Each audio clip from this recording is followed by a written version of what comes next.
வேந்தரின் ஒரு நாள் ஒரு பொழுது இரவு செய்திகளுக்காக ஷமீனா. முதலில் தலைப்புச் செய்திகள். பயங்கரவாதத்துக்கு எதிராக ஒன்றிணைய வேண்டும், தசரா விழாவில் பிரதமர் மோடி பேச்சு.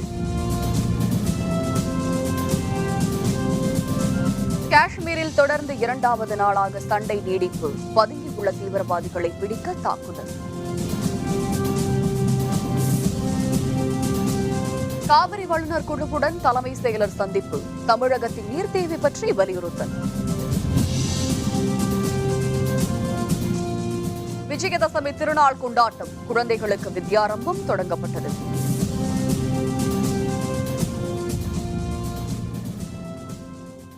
உத்தரப்பிரதேசத்தில் நடைபெற்ற தசரா விழாவில் பிரதமர் நரேந்திர மோடி பங்கேற்றார். தசரா திருவிழாவின் நிறைவு நாள் இன்று வட மாநிலங்களில் சிறப்பாக கொண்டாடப்பட்டு வருகிறது. உத்தரப்பிரதேச மாநிலம் லக்னோவில் நடைபெற்ற தசரா விழாவில் பிரதமர் நரேந்திர மோடி பங்கேற்றார். தனி விமானத்தில் லக்னோ வந்த பிரதமர் மோடியை மத்திய உள்துறை அமைச்சர் ராஜ்நாத் சிங், உத்தரப்பிரதேச முதல்வர் அகிலேஷ் யாதவ், ஹரியானா முதல்வர் மனோகர் லால் கட்டர் ஆகியோர் வரவேற்றனர். பின்னர் ஐஷ்பாக் திடலில் அமைக்கப்பட்ட விழா மேடைக்கு பிரதமர் மோடி சென்றார். அங்கு அவருக்கு சிறப்பான வரவேற்பு அளிக்கப்பட்டது. வில்லம்பு, சங்கு சக்கரம் ஆகியவை அவருக்கு பரிசாக அளிக்கப்பட்டது. மேடையில் ராமர் லட்சுமணன் வேடமேற்று அமர்ந்தவர்களுக்கு அவர் தீபாராதனை செய்தார். பின்னர் அவர் சிறப்புரையாற்றினார். பாகிஸ்தான் தீவிரவாத நிலைகள் மீது இந்திய ராணுவம் தாக்குதல் நடத்திய பிறகு மோடி பொதுமக்களிடையே ஆற்றிய உரையில் வரலாற்று புகழ்பெற்ற நிகழ்வில் உரையாற்றுவது மகிழ்ச்சி அளிப்பதாக தெரிவித்தார். தனது உரையில் தீமையை நன்மை வெற்றி கொண்டாடுவதை நினைவூட்டும் விழாவில் பங்கேற்பது தமக்கு மகிழ்ச்சி அளிப்பதாக தெரிவித்த மோடி, தனக்குள் இருக்கும் தீமையை முறியடிப்பதில் அனைவரும் கவனம் செலுத்த வேண்டும் என்று கேட்டுக் கொண்டார். பயங்கரவாதம் என்பது மனித குலத்தின் எதிரி என்று தெரிவித்த மோடி, அதை முறியடிப்பதில் நாட்டு மக்கள் ஒன்றிணைய வேண்டும் என்று கேட்டுக் கொண்டார்.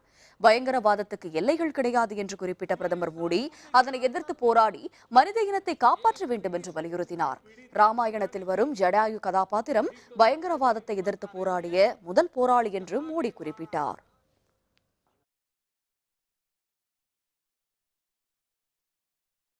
ஜம்மு காஷ்மீரில் உள்ள பாம்பூர் கட்டடத்துக்குள் பதுங்கியிருக்கும் தீவிரவாதிகள் மீது இரண்டாவது நாளாக இன்றும் பாதுகாப்பு படையினர் தாக்குதல் நடத்தி வருகின்றனர். காஷ்மீரில் ஜீலம் நதியை அடுத்துள்ள பாம்பூர் பகுதியில் கட்டி முடிக்கப்படாத அரசு கட்டட பகுதிகள் பலவும் இருக்கின்றன. கடந்த பிப்ரவரி மாதம் இங்கே புகுந்து கொண்ட 2 முதல் 3 தீவிரவாதிகளை பிடிக்க பாதுகாப்பு படையினர் நேற்று முதல் தாக்குதல் நடத்தி வருகின்றனர். ஸ்ரீநகர் பகுதியிலிருந்து ஆற்று வழியாக படகு மூலம் தீவிரவாதிகள் அப்பகுதிக்குள் நுழைந்திருப்பதாக தகவல் கிடைத்துள்ளது. தீவிரவாதிகள் மீது நடத்தப்பட்ட தாக்குதலில் பாதுகாப்பு படையினர் 2 காயமடைந்தனர். சண்டை நடக்கும் பகுதி முழுவதும் புகை மண்டலமாக காட்சியளிக்கும் நிலையில் தீவிரவாதிகள் மீது பாதுகாப்பு படையினர் கையெறி குண்டுகளை வீசியும் தாக்குதல் நடத்தி வருகின்றனர். இதனிடையே காஷ்மீர் மாநிலம் ஷோபியான் பகுதியில் தீவிரவாதிகள் நடத்திய தாக்குதலில் மத்திய பாதுகாப்பு படை வீரர்கள் 3 உள்பட 8 பேர் படுகாயமடைந்தனர். அப்பகுதியில் ரோந்து பணியில் ஈடுபட்டிருந்த வீரர்களின் வாகனங்கள் மீது தீவிரவாதிகள் திடீரென்று கையெறி குண்டுகளை வீசி தாக்குதலில் ஈடுபட்டனர். இந்த தாக்குதலில் வீரர்கள் 3 உள்பட 8 பேர் படுகாயமடைந்தனர். அவர்கள் அனைவரும் மருத்துவமனையில் சிகிச்சைக்காக அனுமதிக்கப்பட்டனர். இந்நிலையில் அப்பகுதிக்கு அதிக அளவிலான வீரர்கள் அனுப்பி வைக்கப்பட்டுள்ளனர். தமிழகத்தின் டெல்டா பகுதிகளில் 2 நாட்கள் ஆய்வுப் பணியை முடித்துக் கொண்ட வல்லுநர் குழுவினரை தமிழக தலைமை செயலர் சந்தித்து தமிழகத்தின் தண்ணீர் தேவை பற்றி வலியுறுத்தினார். உச்சநீதிமன்ற உத்தரவின்படி மத்திய நீர்வள ஆணைய தலைவர் GS ஜா தலைமையில் 14 பேர் கொண்ட உயர்நிலை தொழில்நுட்ப குழுவை மத்திய அரசு அமைத்தது. இந்த குழு கர்நாடக மாநிலத்தில் உள்ள அணைகள், காவிரியின் நீர்பிடிப்பு பகுதிகள், பாசன பகுதிகளை ஆய்வு செய்த பின்னர் தமிழகத்திற்கு வந்தது. அதனையடுத்து தமிழகத்தில் 2 நாட்கள் ஆய்வை முடித்துக் கொண்டவர்கள் நேற்று இரவு சென்னை வந்தனர். தில்லி செல்லும் வழியில் சென்னை வந்த அவர்களோடு தமிழக தலைமை செயலர் ராமு மோகனராவ் சந்தித்து ஆலோசனை நடத்தினார். கிண்டியில் உள்ள தனியார் ஹோட்டலில் அவர்களை சந்தித்து தமிழகத்தின் நீர் தேவை பற்றி வலியுறுத்தினார். பின்னர் தில்லி செல்வதற்காக சென்னை விமான நிலையம் வந்த GS ஜா செய்தியாளர்களுடன் பேசினார். அப்பொழுது புள்ளி விவரங்களை தொகுத்து அறிக்கையாக 17ஆம் தேதிக்கு முன்பர் சமர்ப்பிக்க வேண்டும் என்று தெரிவித்தார். We have collected information. Officers of both these states have made presentations of their facts, and we have taken those reports, memorandum submitted by the farmers. So that will be doing, and we'll be submitting the report before 17th of October.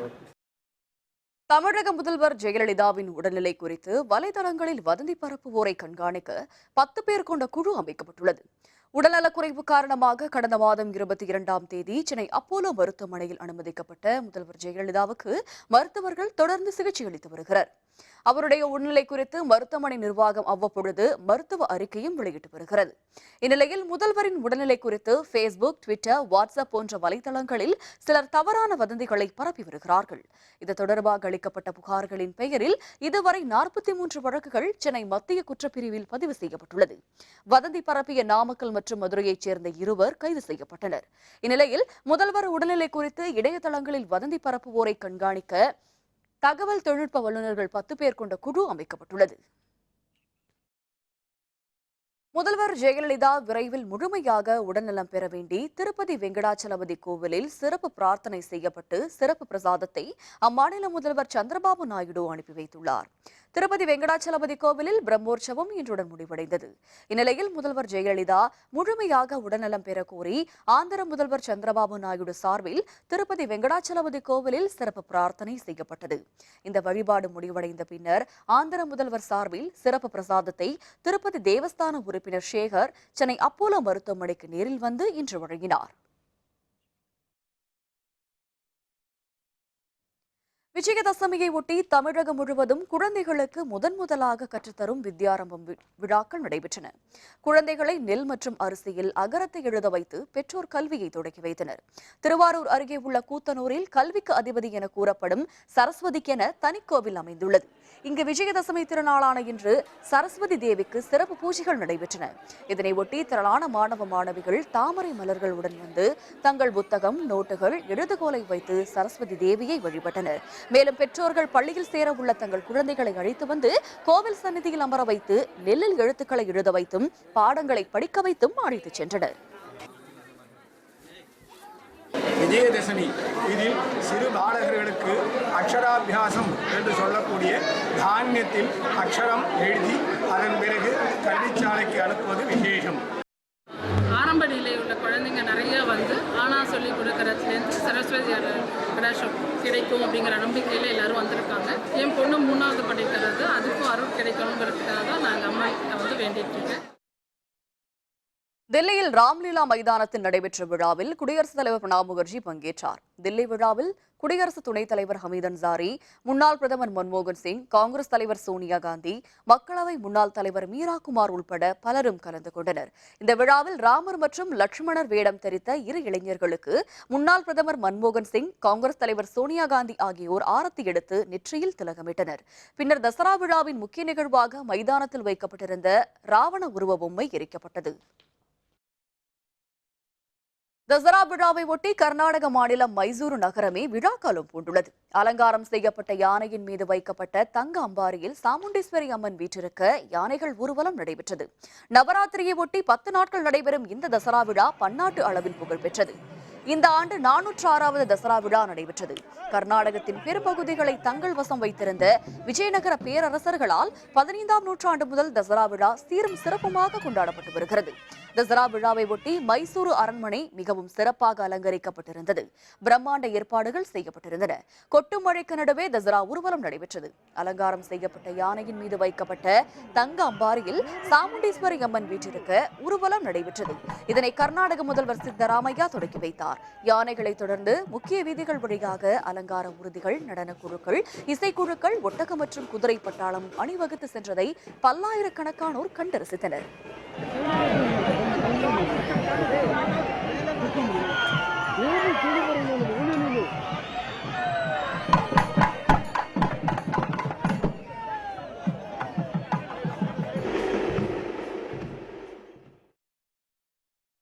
விஷவண்ட கொட்டியதில் தந்தை மகன் பலி, 5 பேர் மருத்துவமனையில் அனுமதி. விவரம் விளம்பர இடைவேளைக்கு பிறகு.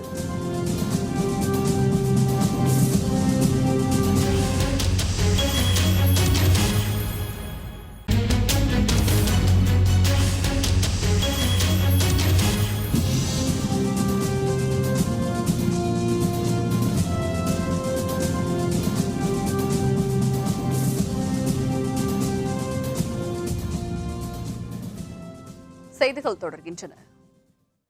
காவிரி பிரச்சனையில் அரசியல் தலையீடு இன்றி பிரதமர் நரேந்திர மோடி செயல்பட வேண்டும் என புதுச்சேரி முதல்வர் நாராயணசாமி தெரிவித்தார்.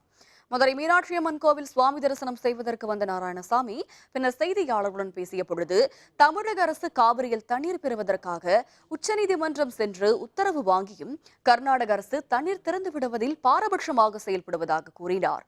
தண்ணீர் திறந்து விடுவதில் காலதாமதம் செய்து உச்சநீதிமன்ற தீர்ப்பை அவமதித்து வருவதாகவும், இதேபோல் மத்திய அரசும் காவிரி மேலாண்மை வாரியத்தை அமைக்காமல் காலம் தாழ்த்துவதாகவும் அவர் குற்றம் சாட்டினார். காவிரி டெல்டா பகுதி விவசாயிகளின் வாழ்வாதாரம் பாதிக்கப்பட்டு அவர்களின் வாழ்க்கை கேள்விக்குறியாகி உள்ளதாக நாராயணசாமி கூறினார். மத்திய அரசானது காவிரி மேலாண்மை ஆணையம் அமைக்காமல் காலம் கடத்தி வருவது காவிரி டெல்டா பகுதியில் இருக்கின்ற விவசாயிகளுக்கு மிகப்பெரிய இழப்பை ஏற்படுத்தியிருக்கிறது. அது மட்டுமல்லாமல் இந்த விஷயத்தில் பாரத பிரதமர் நரேந்திர மோடி அவர்கள் தலையிட்டு கர்நாடக அரசு தண்ணீர் திறந்து விடுவதற்கு ஏதுவாக சூழ்நிலை உருவாக்குவது மட்டுமல்லாமல் காவிரி மேலாண்மை ஆணையத்தை அமைப்பதற்கு பிரதமர் அவர்கள் உடனடியாக நடவடிக்கை எடுக்க வேண்டும். தருமபுரி அரசு மருத்துவக் கல்லூரி மருத்துவமனையில் செவிலியரின் அலட்சியத்தால் பிறந்து 2 நாட்கள் ஆன குழந்தை இருந்ததாக கூறி உறவினர்கள் போராட்டத்தில் ஈடுபட்டனர். இதனையடுத்து குறிப்பிட்ட செவிலியர் இடைநீக்கம் செய்யப்பட்டார். தருமபுரி மாவட்டம் வெத்தலக்காரன் பள்ளத்தை சேர்ந்த கட்டிட தொழிலாளி தவமணி, இவருடைய மனைவி கலைவாணிக்கு கடந்த 2 நாட்களுக்கு முன்பு சுகப்பிரசவம் நடைபெற்று ஆண் குழந்தை பிறந்தது. தாயின் வயிற்றில் இருக்கும் பொழுது குழந்தை அதிக அளவில் தண்ணீர் குடித்துள்ளதால் மேல் சிகிச்சைக்காக தருமபுரி அரசு மருத்துவமனையில் அனுமதிக்கப்பட்டது. அங்கு தீவிர சிகிச்சை பிரிவில் அனுமதிக்கப்பட்ட குழந்தை பின்னர் சாதாரண வார்டுக்கு மாற்றப்பட்டது. நேற்று இரவு குழந்தைக்கு காய்ச்சல் வந்த நிலையில் சிகிச்சைக்காக வார்டில் இருந்த செவிலியர் சுபா என்பவரை கலைவாணி அழைத்துள்ளார். செவிலியர் 1 மணி நேரத்திற்கு மேல் தாமதமாக வந்துள்ளார். இதனால் உரிய சிகிச்சை இல்லாமல் குழந்தை இறந்து விட்டதாக கூறப்படுகிறது. அலட்சியமாக இருந்து குழந்தையின் மரணத்திற்கு காரணமான செவிலியரை இடைநீக்கம் செய்ய வலியுறுத்தி உறவினர்கள் முற்றுகை போராட்டத்தில் ஈடுபட்டனர். இதனையடுத்து உறவினர்களுடன் சமாதான பேச்சுவார்த்தை நடத்திய மருத்துவக் கல்லூரி மருத்துவமனை நிர்வாகம் செவிலியர் சுபாவை தற்காலிகமாக பணிநீக்கம் செய்துள்ளது. செஞ்சியில் விஷவண்டு கடித்ததாக திருவண்ணாமலை அரசு மருத்துவமனையில் அனுமதிக்கப்பட்ட தந்தை மற்றும் 2 வயது குழந்தை பலியான சம்பவம் அந்த பகுதியில் பெரும் சோகத்தை ஏற்படுத்தியுள்ளது. திருவண்ணாமலை மாவட்டம் செஞ்சியை அடுத்த தடாகம் கிராமத்தை சேர்ந்தவர் ஆசிரியர் ராஜவேலு. இந்த பகுதியில் மழை பெய்து கொண்டிருந்த பொழுது அருகில் இருந்த மாமரத்தில் விஷவண்டுகள் கட்டியிருந்த கூண்டு கீழே விழுந்தது. அப்பொழுது அங்கு 2 வயது குழந்தை ராகுலை விஷவண்டுகள் கடித்தன. குழந்தையை காப்பாற்ற சென்ற அவரது தந்தை ஆசிரியர் ராஜவேலு மற்றும் அவரது உறவினர்கள் 7 பேரையும் விஷவண்டுகள் கூட்டம் கடித்தது. வலி அதிகமானதை தொடர்ந்து அவர்கள் அனைவரும் திருவண்ணாமலை அரசு மருத்துவமனையில் சிகிச்சைக்காக அனுமதிக்கப்பட்டனர். ஆனால் சிகிச்சை பலனின்றி முதலில் 2 வயது குழந்தை ராகுல் உயிரிழந்தார். பின்னர் அவரது தந்தை ராஜவேலுவும் பலியானார். வண்டு கடித்த மேலும் 5 பேர் மேல் சிகிச்சைக்காக புதுச்சேரி மருத்துவமனைக்கு அனுப்பி வைக்கப்பட்டுள்ளனர். ஒரு மாமரத்துல கூண்டு கட்டிச்சு. அந்த கூண்டு கட்டின கிளையாட ஒடிச்சு பாரு. கிளையாட ஒடிச்சு அந்த கூண்டு வீந்து போச்சு. வீந்து போனோடனே யானையில இருந்துச்சு பாரு குழந்தை. அந்த குழந்தை அழுதுன்னு சொல்லிட்டு போய் குழந்தை தூக்கினார். குழந்தை தூக்கினாங்க. வர யாராரு வந்தாங்களோ அவங்க எல்லாரையும் அடிச்சுதான் அப்படியே திருவண்ணாமலை ஹாஸ்பிட்டல் கொண்டாந்தாங்க. தூத்துக்குடி சிவன் கோவிலில் நடைபெற்ற வித்யாரம்பம் விழாவில் பங்கேற்ற குழந்தைகள் அரசியல் முதலெழுத்தை எழுதி கல்வியை தொடங்கினர். பக்தி பேரவை சார்பில் நடைபெற்ற இந்த விழாவை பெருங்குளம் செங்கோல் ஆதினம் கல்யாண சுந்தர சத்தியஞான சுவாமிகள் துவக்கி வைத்தார். இதில் தமிழர் முதலெழுத்தை மஞ்சள் மூலம் வரிசையில் எழுதி குழந்தைகள் தங்களது கல்வியை தொடங்கினர்.